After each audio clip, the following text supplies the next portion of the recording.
Hello and welcome to Lunchtime Politics. I am Kayode Okikiolu. On the news this hour,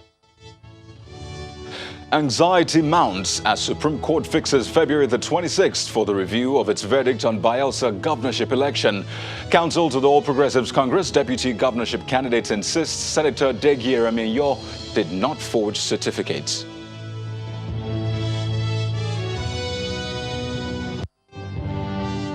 The Socio-Economic Right and Accountability Project, SERAP, is standing in the way of the House of Representatives' purchase of 5 billion naira worth of cars as the rights group drags the House to court over alleged frivolous spending and waste of public funds.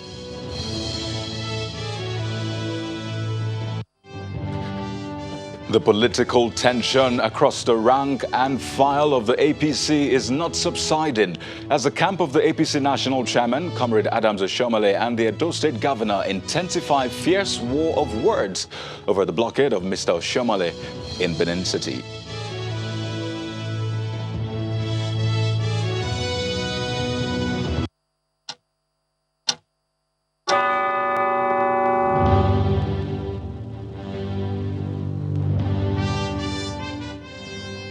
Hello everyone and welcome to the program. Well, a final decision may eventually be taken on the legal battle trailing the Bayelsa state governorship seat, with the Supreme Court fixing Wednesday, February the 26th to hear the application filed by the All Progressives Congress, which is seeking, among other things, a review of the court's February 13th judgment, which disqualified Mr. David Lyon as the Bayelsa state governor-elect. Well, APC's legal team, which is led by Mr. Wole Olanikpekun, is asking the Supreme Court to set aside some portions of its judgment where it held that the Federal High Court disqualified its governorship candidate along with its deputy governorship candidate, and where it held that the joint ticket of its candidate was vitiated by the disqualification of the deputy governorship candidate, and that both candidates are deemed not to be candidates in the election. The party is also asking the Supreme Court to set aside the portion of the judgment where it ordered INEC to declare as a winner of a governorship election candidate with the highest number of lawful votes, and where it ordered INEC to withdraw the certificate of return issued to its governorship candidate and issuance of fresh one to the candidate who had the highest number of lawful votes.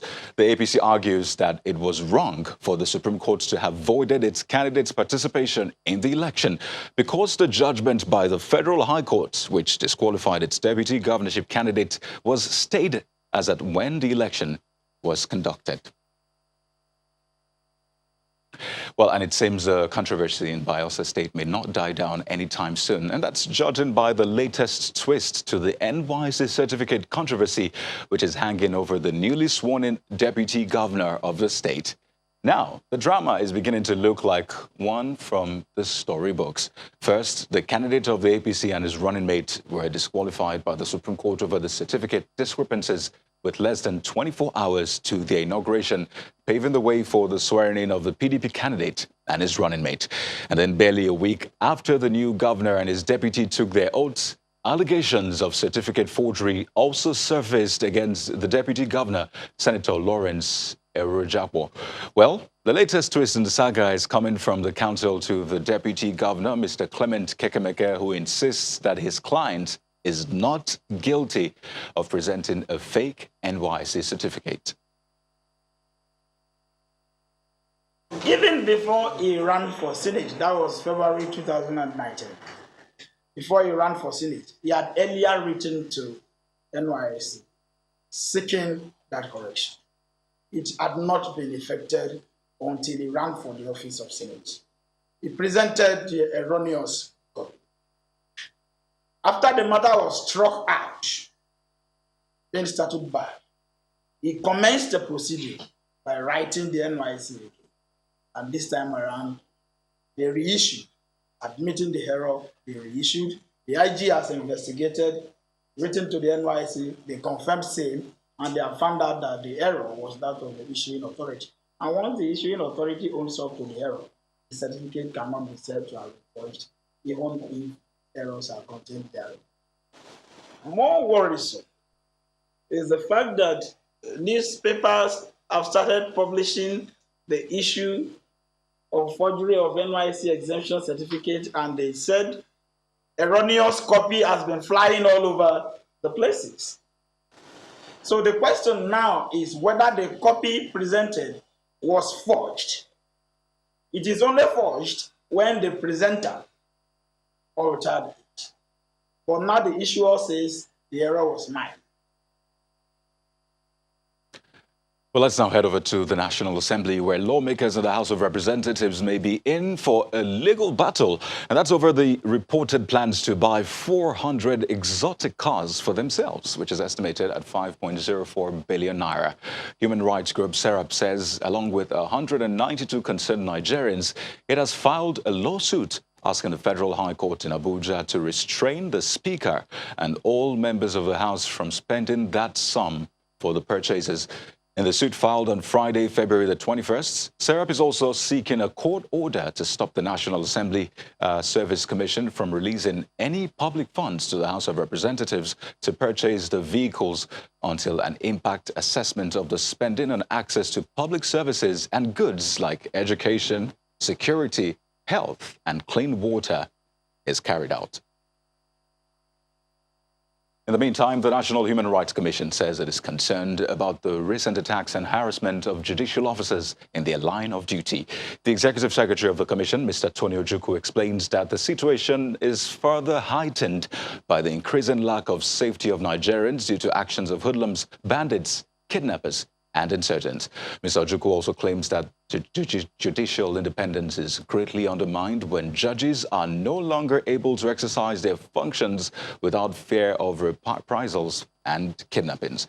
The NHRC's comment is coming in the wake of recent attacks on the private property of Honorable Justice Mary Odili of the Supreme Court and the kidnapping of Justice Ijoma Eyeme of the Court of Appeal, Benin Division. The NHRC statement reads in part, "It is worse where such attacks on judicial officials result from performance of official duties following the delivery of judgments in election-related cases. Such are highly condemnable and portend great danger for Nigeria's democracy and the enjoyment of the human rights, especially the rights to life, freedom from fear of personal security, dignity of human persons, privacy and ownership of property as guaranteed by the Constitution of the Federal Republic of Nigeria." The National Human Rights Commission is appealing to all political actors and their supporters to, among other things, respect the rights of citizens to express fair comments on the judgments of courts without personalizing issues. More political stories. Former President of Nigeria, Dr. Goodluck Jonathan, says he is happy with the reports from Edo State over the performance of the current administration led by Governor Godwin Obaseki. The former president, who was in Edo State on a private visit, gave the commendation when he paid a courtesy call on Mr. Obaseki in his residence in Benin City, the state capital. Governor Obaseki, on his part, also commended the former president for informing him about his presence in the state.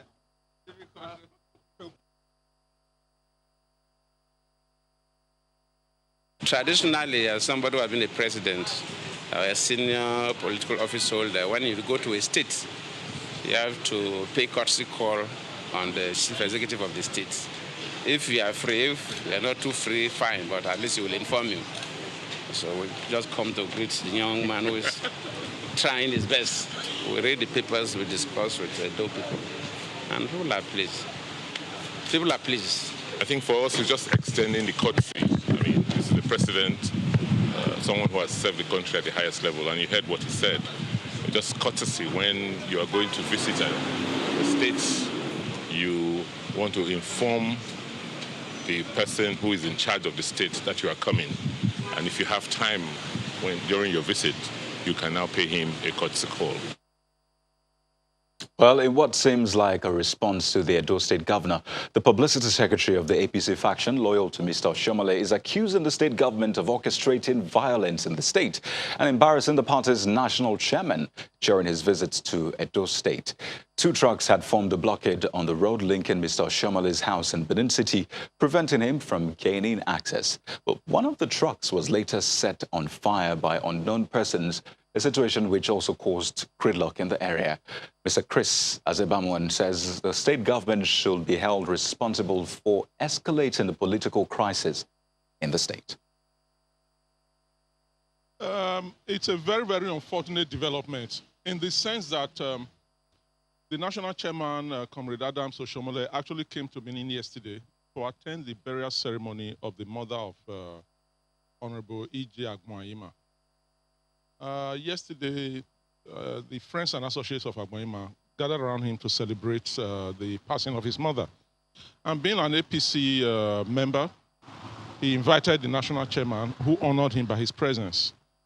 And for whatever reason that is best known to them, the Edo State government mobilized thugs to go to the airport to embarrass the person of the national chairman.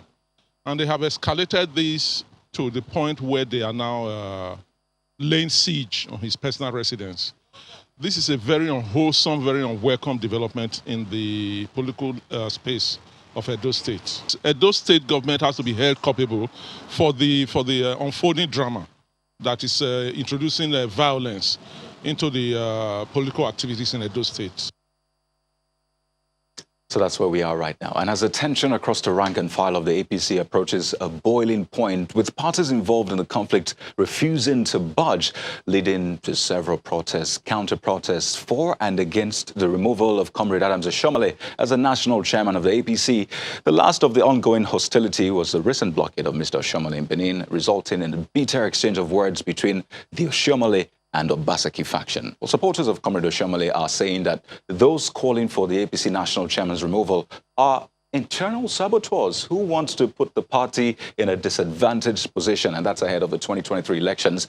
But then those calling for Mr. Oshomole's sack are claiming to be miffed by the recent fortunes, or misfortunes, I should say, of the party at the 2019 elections. So let's make sense of all this. As a senior special assistant on public affairs to the Edo State governor, Mr. Adamawa, and Mr. Kamaruddin Kokobelo, a lawyer, both join us live from our Abuja studio. Good afternoon, gentlemen, and thank you for joining us.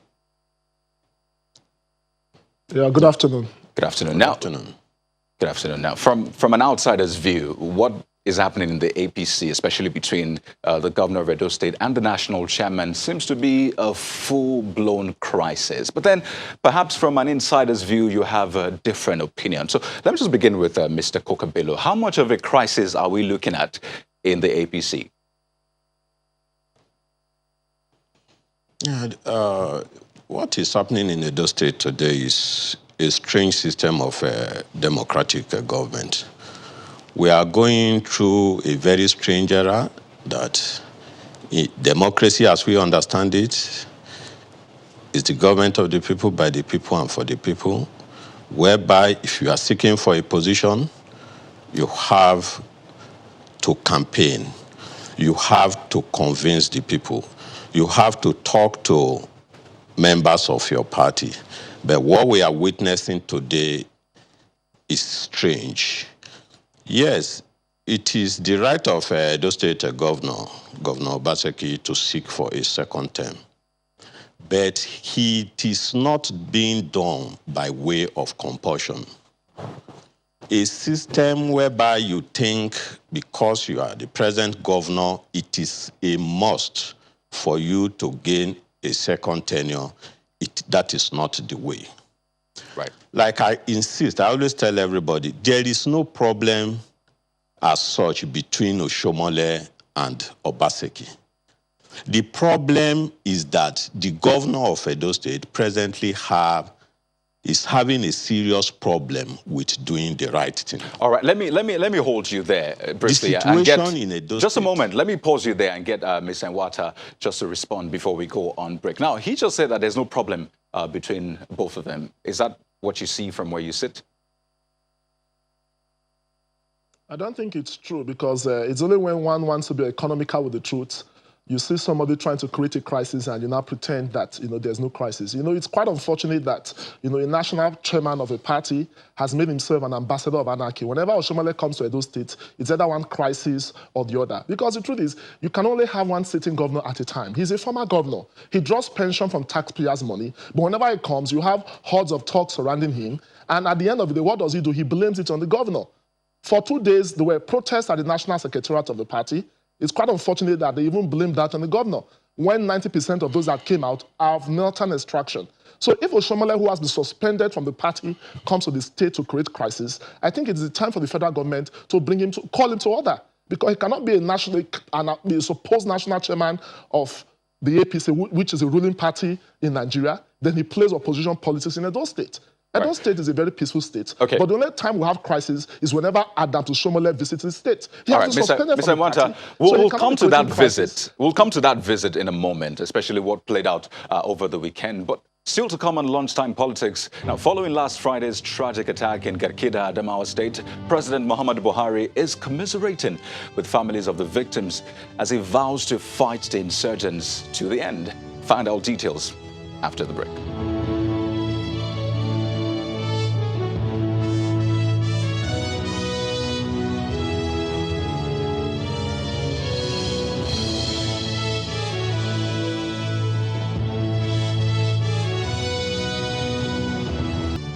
Welcome back, everyone, to Lunchtime Politics, and here are some of your stories in brief. Residents of Garkida community in Adamawa State are counting their losses following the recent attack on their community by suspected Boko Haram insurgents. In the wake of the attack, the Adamawa State Governor Omar Fintiri was also at the site of the attack, where he commiserated with the families of the victims, while also assuring residents that he will do all within his disposal to forestall a repeat of such tragic occurrence. And President Muhammadu Buhari sympathizes with families of victims as he joined in condemning the Boko Haram attack on Garkida, Adamawa State, while he also extends his sympathy to the families. The president assures that no part of Nigeria will be abandoned to their fate. President Buhari, in a press statement released by his media assistant, says these attacks on soft targets by terrorists are obvious signs of frustration because my administration has significantly weakened Boko Haram's military capability to invade and hold Nigerian territory unchallenged. He goes on to say, our gallant forces deserve our appreciation for repelling the attackers, but they must go beyond this point. They have our full support to go after the terrorists and have them pay a huge price. I want to assure the country that terrorists will continue to face the combined power of our military until they give up their mistaken ways. The president said since the coming of his administration, Boko Haram's ability to invade and occupy Nigerian territories, let alone be able to hoist their flags, had been frustrated. He added that in the coming weeks, Nigerians will witness an aggressive campaign to rout Boko Haram once and for all. So let's continue with the conversation and rejoin our guests in Abuja. We're discussing APC and the crises which have sprung up in recent times, especially in Edo State. And joining us on the program, we have Mr. Aide Mwata, who is a Senior Special Assistant in Public Affairs to the Edo State Governor, and Mr. Kamardin Bello, a lawyer. Thank you so much, gentlemen, for your patience. So, Mr. Nwata, just before the break, you were talking about the visit, what happened over the weekend in Edo State that got people talking. So, I'd like to ask you, I mean, how did we get those trucks, for example, that we saw in the news? Who ordered those trucks to be there? And people are asking, is the state governor against the national chairman visiting his own state? And obviously, there's no way the state governor we frown at the idea of the national chairman visiting the state. But the problem we've always had is a situation whenever he comes, there's political tension in the state. He was once governor of that state, and it's quite unfortunate that he has now developed these new penchants for creating crisis anywhere he finds himself. Okay, look at the Bayelsa verdict. The Supreme Court gave the verdict, and the man said there's no way the governor who the court said should assume office. And of course, that created some tension in Bayelsa. Even the residence of the Supreme Court judge was besieged by thugs. So when you now look at the activities of Adams Shomole, I think he has now become what you call a clear and present danger to democracy, security, and peace of Nigeria. It is not a matter of Edo State. There's even a spillover effect of this same crisis in Ondo, where there'll be elections, later in the year. So for me, the national leadership of the party, because for me, the president is the leader of the party, should call her down to Shomole to order. In Edo State, where we are talking, from, the crisis in the state, he has created two factions. So whenever you see them, put trailers on the road, burn tires, they are just trying to create this sense of insecurity in the state. Edo is always safe. The only time Edo is not safe is when Shomole visits the state. And I think the high time he's called to order. I mean, without that, there's no way there will be peace and security in Edo State. So I think the security agencies should invite him, because we wonder whenever he visits the state, there's crisis. He's a national chairman of the ruling party. If he had been suspended from the party, one of the questions I asked is, one done. moment, Mr. Mwata, one of the questions I asked is, I mean, seeing those trucks that were put on the road as a blockade, as it will seem, some are wondering, how did they get there? And, from your perspective, who do you think ordered those trucks in the first place? Because, people are pointing accusing fingers to the governor. Obviously, that is not an arrangement from the angle of government, because there's no way the state government will block a government road. And of course, that is one of the entrances to the Edo State government house. So there's no way the state government can be part of that arrangement. Right. Just the same way we have viewed it, that is the same way they have made all those allegations, pointing accusing fingers at the governor. And you know the funny part, when the governor was attacked in Iyamo, what happened? The deputy governor was in the same vehicle, but what did Adams Oshiomhole say? He blamed it on the deputy governor. And I think the idea of not accepting responsibility is not one of the hallmarks of leadership. Whenever it comes into Edo State, there's always crisis. And I think it is for the federal government to call him to order. The security agencies at least should profile Oshiomhole. All right. Let's bring in a clear and present danger to the security of Edo State. Let's bring in Mr. Bello. Nigeria as a whole. All right, let's bring in Mr. Bello and get him to respond. And also, I want to believe you've seen the statement from the DG of the Progressive Governors Forum, and he addressed the memo to the Reconciliation Committee led by Chief Bisi Akonde. And for him, he believes that the national chairman of the APC is responsible for the party's woes in recent times. So how do you respond to that? And add that to what Mr. Mwata just said now. Yeah, thank you, my brother. And before I proceed, I think when I made the statement that there is no problem between the governor and Comrade Adams Oshiomhole, I was thinking you should have been patient to hear from me. Why did I say so? The problem I see is that the governor has that problem with doing the right thing. The problem started not too long when the House of Assembly is to be inaugurated. A situation where you have 24 members elect and you secretly inaugurate 9 members out of the 24, where some of them are on knickers, some of them are on bedroom slippers. Inauguration all over the world is a ceremony where you invite your family members, your friends to celebrate with you. But a situation whereby you secretly go to inaugurate an assembly, the followers of Comrade Adams Oshiomhole and Adams Oshiomhole himself is not in tune with it, because this is contrary to the practice of democracy in Nigeria. A situation whereby you say people are coming to join your party, you say there will be no rally. This is a democracy. You say you are banning the rallies in Edo State, but when it suits you, your own followers can hold a rally. Because after he proclaimed that there should be no rallies in Edo State, I watched the deputy governor in a rally in Uselu Market. So my own take on this matter is that the governor should learn how to do the right thing. You know what is democracy. Right. And in a democratic system of government, it is the people that take decision. Right. You cannot say because you have been voted in, you are now the alter ego. Right. You will decide whatever you feel like. Mr. Bello. Democracy is not being practiced that way. All right. I would like to thank you so much for your thoughts. We definitely look forward to a peaceful build-up to the coming elections and eventually a peaceful election in Edo State. But I'd like to thank you so much, gentlemen. Mr. Kamardin Bello is a lawyer, as well as Mr. Adaze Nwata, the Senior Special Assistant to the Edo State Governor on Public Affairs. Thank you so much for sharing your thoughts with us on Lunchtime Politics. Well, just one more before we go. The Miyetti Allah Cattle Breeders Association of Nigeria and Unity Farmers Cooperative Society in Kaduna State are advocating ranching and new food processing technology as antidotes to the incessant farmers and herders clashes in the country. The Cattle Breeders Association say, contrary to insinuations that cattle herders are opposed to the establishment of modern livestock farming, members of the association are in fact in support of ranching, a position the Farmers Association agree will foster peaceful coexistence between them.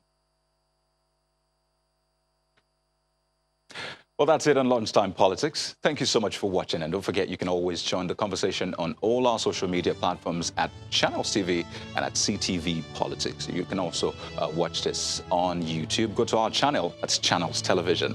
I'm Aide. See you soon.